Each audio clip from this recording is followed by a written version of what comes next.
Las historias nórdicas siempre inician de una manera majestuosa, porque hablan de dimensiones superiores y de pasados gloriosos. Esta es la historia de un nombre sagrado, lleno de memorias, tesoros y secretos. Un anciano venerable que no es un ser, es un concepto. Una enorme enseñanza del pasado hiperbóreo y atlante. Es Odín, la historia secreta de las puertas del tiempo.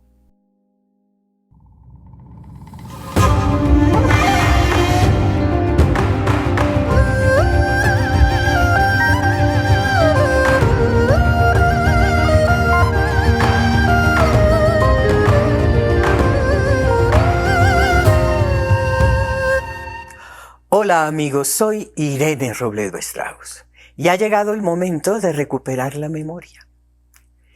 En la mitología nórdica sagrada hay una memoria hermosa, llena de magia.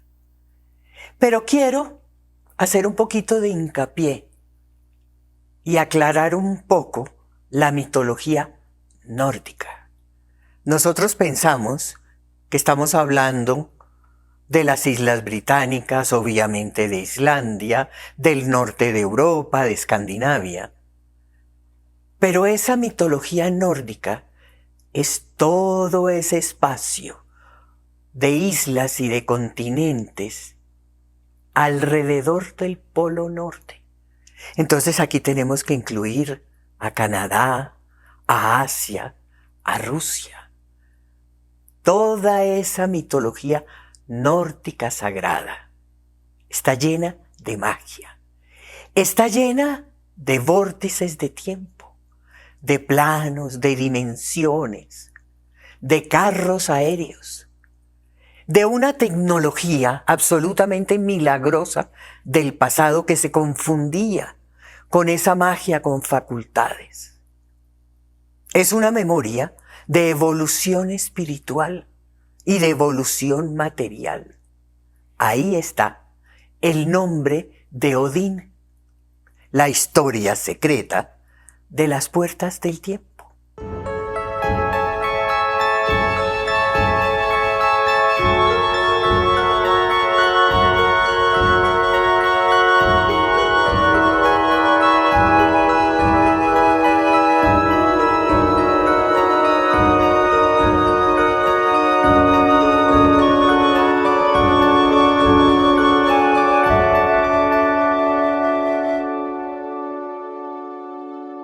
El nombre de Odín se cree, y se supone porque estamos hablando de algo muy, muy antiguo, que viene de ese nórdico antiguo de Wodin o Wotan,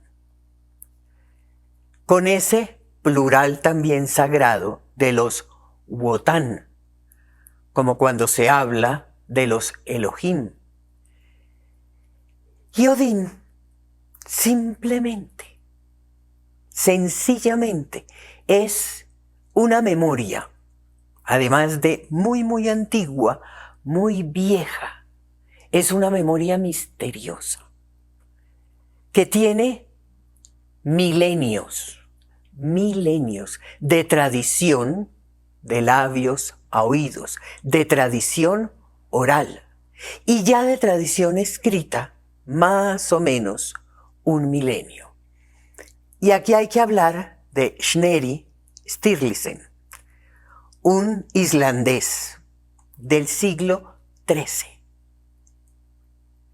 erudito, muy especial, muy instruido, muy importante, que se dio cuenta que los jóvenes en esa tradición oral habían comenzado a cambiar las historias, que esa memoria se estaba perdiendo. Entonces se puso en ese trabajo de recoger, de recopilar toda esa memoria y toda esa tradición oral que estaba en ese momento muy concentrada en Islandia. Estas sagas, estas historias hablan de la llegada de dos grupos de wotanes. Unos seres gigantes, de promedio 3 metros de altura, llegados de otro espacio. Uno de esos grupos, los Esir, que también los conocemos como los Haces, y un tiempo después llegaron los Vanir, conocidos también como los Vane. Todos gigantes, poderosos, mágicos, con unas facultades, con unas capacidades, unos seres para nosotros inconcebibles. Además, antiguos. ¿Y por qué digo antiguos? Porque tenían el conocimiento de alargar la juventud, es decir, como otros seres que nosotros conocemos, muy, muy longevos y poderosos. Estos dos grupos llegados de otros espacios. Los Esir, de ese grupo de Odín y sus hermanos. Y aquí hay que hacer una similitud con nuestro Señor Jesús y sus hermanos, que son el grupo de trabajo. No estamos hablando de hermanos de sangre, estamos hablando del mismo espacio, del mismo mundo, de la misma misión. Estaban encargados de la encarnación física. Estamos hablando de la humanidad hiperbórea, que es la siguiente a la polar, en la que todavía los seres que estaban aquí en la Tierra y los que llegaron no tenían la composición física que tenemos ahora, no tenían una encarnación física. Y ese Odín con sus hermanos tenían ese encargo. Ve, uno de estos personajes muy conocido, era el encargado del cambio genético y de la adaptación hiperbórea. Y Vili, el otro hermano, estaba encargado de los cuerpos, que este hardware, el cuerpo físico y los otros cuerpos de las otras dimensiones, estuvieran listos, preparaditos para recibir el software, es decir, la encarnación de las almas. Pero no eran solamente ellos. Están registrados más o menos unos 50 wotanes, con distintos nombres, sabios que estaban encargados de los atributos del cielo, es decir, de los atributos de las otras dimensiones y de los atributos de Midgard, de la tierra, de la biosfera, de la adaptación de la biosfera para esa encarnación física. Esta memoria se concentra ahora en Islandia. Se dice que esta memoria es escandinava. No. ¿Por qué digo que no? Porque hace milenios, y es mucho más tiempo atrás, la conformación del planeta no está como es ahora. Escandinavia, como la conocemos, y las Islas Británicas y toda esa parte nórdica, no es como es ahorita. Y gracias a esa recopilación de Snorri, se concentró esa memoria mayoritariamente en Islandia. Y voy a mencionar algunas de estas sagas importantísimas. Y comencemos por la Edda poética, la Edda más importante, la primera parte. Todas estas sagas están en bellísimos poemas. Y esta primera parte se llama Veluspa. No tiene un autor conocido.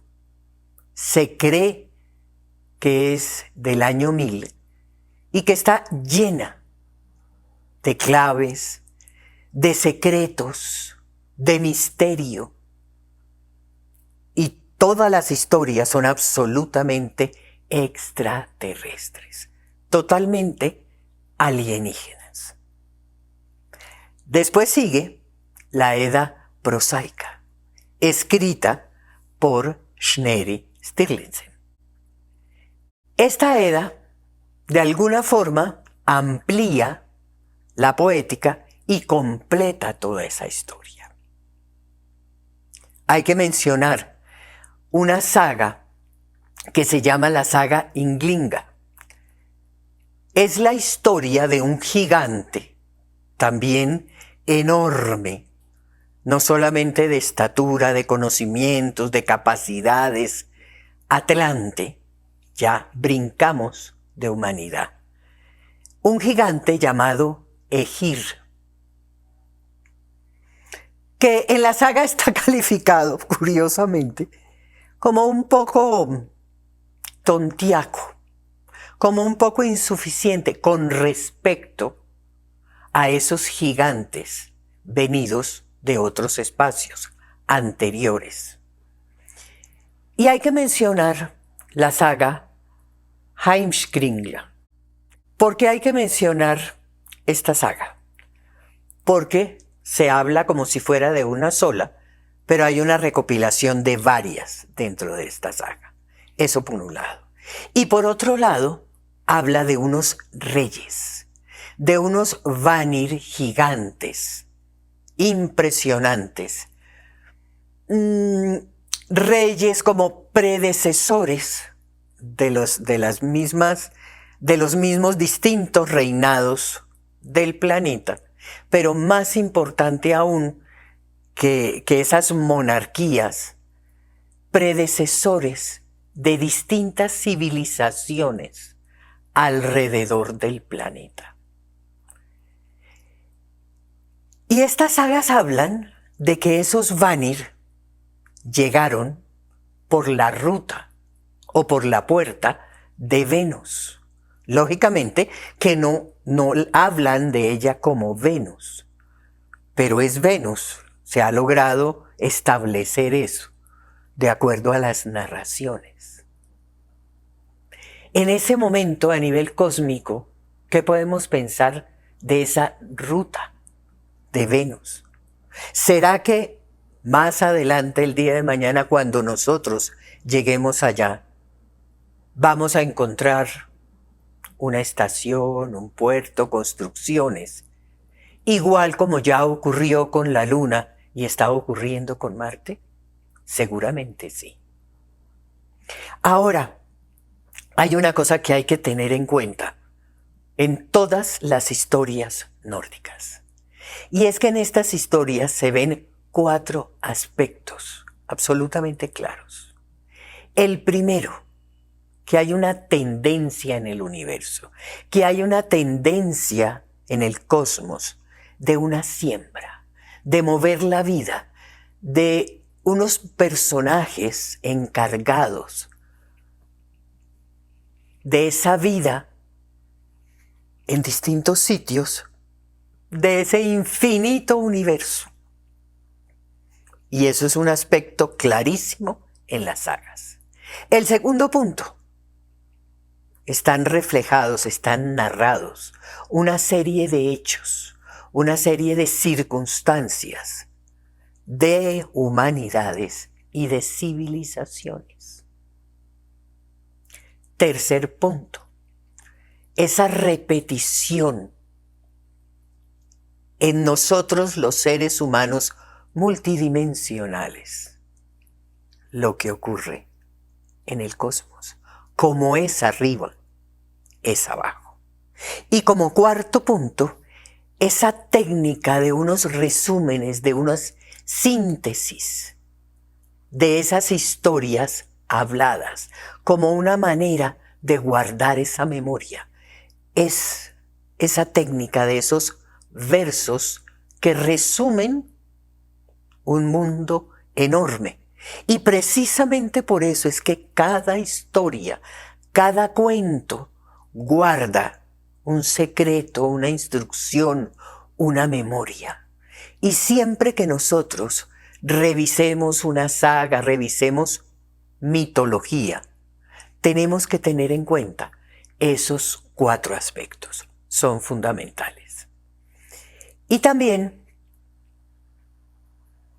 y quiero comentar una cosa con respecto a lo que voy a hablar ahora, que no solamente está registrada en las sagas nórdicas, y estoy hablando de una guerra entre los Æsir y los Vanir, una guerra que fue una guerra celestial, una guerra cósmica con una tecnología impresionante, que no solamente fue cósmica, sino también aquí en el planeta. ¿Y por qué me acordé de eso ahorita? Porque esa misma historia también está registrada en otros libros sagrados. En este momento, así rápidamente se me ocurre el Mahabharata.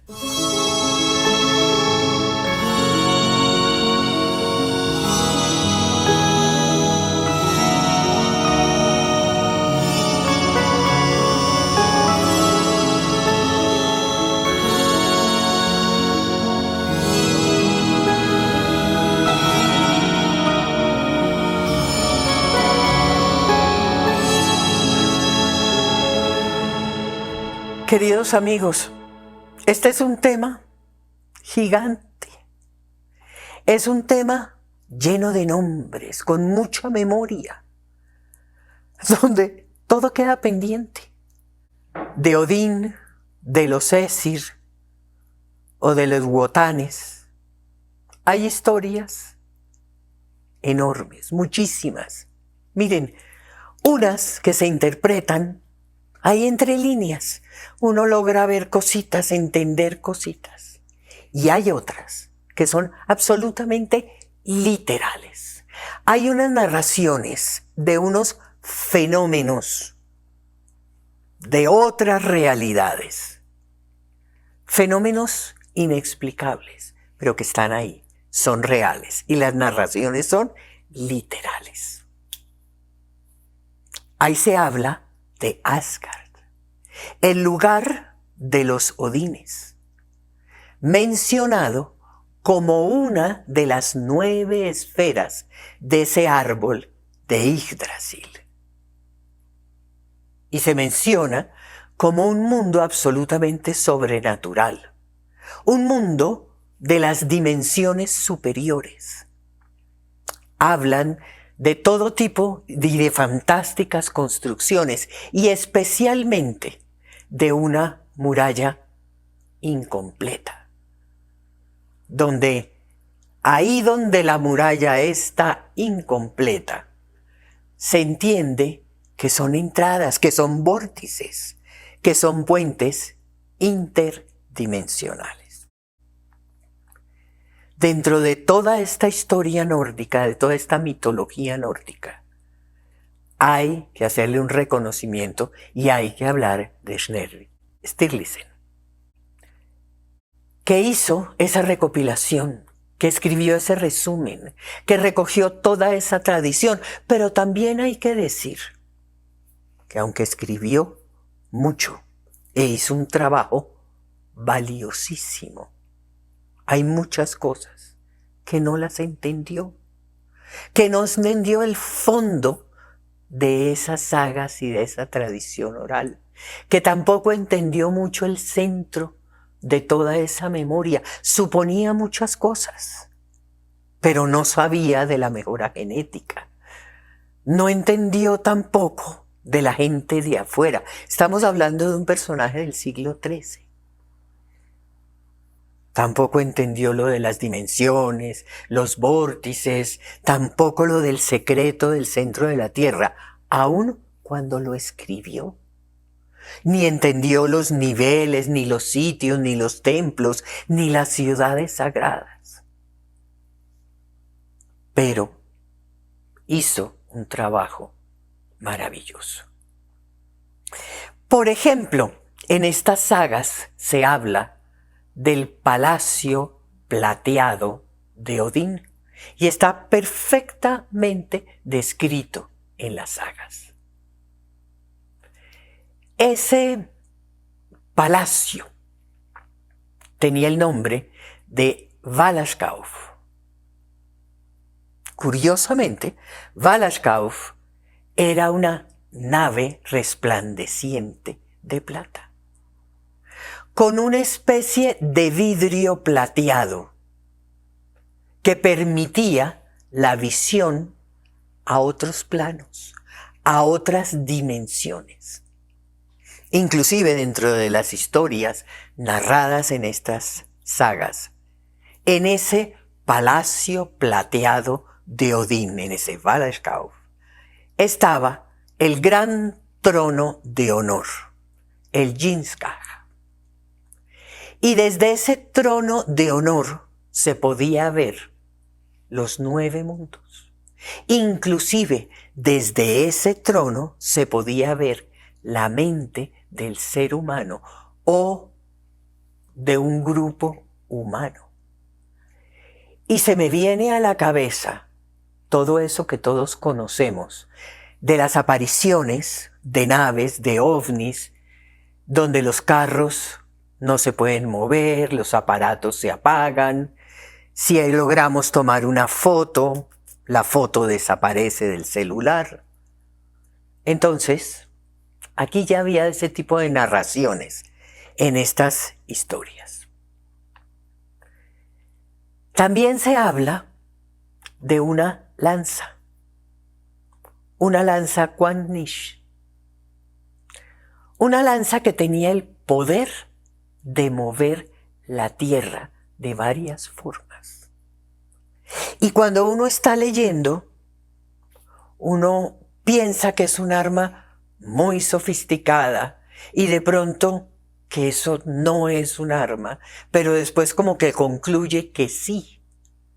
Y al comienzo yo les dije que esto era una mezcla entre magia, con facultades, con superpoderes y con una tecnología impresionante, increíble. Y a eso me refiero, a estas narraciones de esta lanza y de estas armas. El caballo de Odín. El señor Sleipnir, así se llamaba el caballo. Imagínense un caballo gris metálico. En realidad lo que están describiendo es una nave de 8 patas, con una descripción muy parecida a la nave Garuda. Esa nave de Krishna, una nave que cruzaba el horizonte en un segundo, que se movía y tenía la capacidad de traspasar el agua, el aire, la tierra, que tenía la capacidad de moverse en varios planos o varias dimensiones, que podía acceder a esos reinos intermedios. Y cuando hablamos de reinos intermedios y cuando hablamos de vórtices, estamos hablando de puentes interdimensionales. Y aquí en estas sagas encontramos narraciones de varias naves o de varios caballos, de los Esir. Hay por lo menos 10 nombres. Hay descripciones de caballos dorados, de caballos plateados, del caballo más ligero, del caballo súper veloz, del caballo individual. Cada tema, cada nombre, cada idea, cada cosa es una memoria. Les dije que este es un tema gigante, de muchos nombres y de mucha memoria. ¿Qué queda pendiente? Todo queda pendiente, porque hemos perdido la memoria y es necesario recuperar. Pero miren, mi mamá, a través de la radio de Hilda Strauss, ha hablado varias veces de esta mitología nórdica y ha hablado de temas como Odín y de historia sagrada nórdica. Los invito a que entren a la página de Hilda Strauss, a que vean la opción directa de radio, a que vean la opción de los programas grabados en el blog. Pueden acceder a más información. Y también los invito a que se suscriban y a que le den like. Gracias y hasta un próximo sábado y un próximo tema.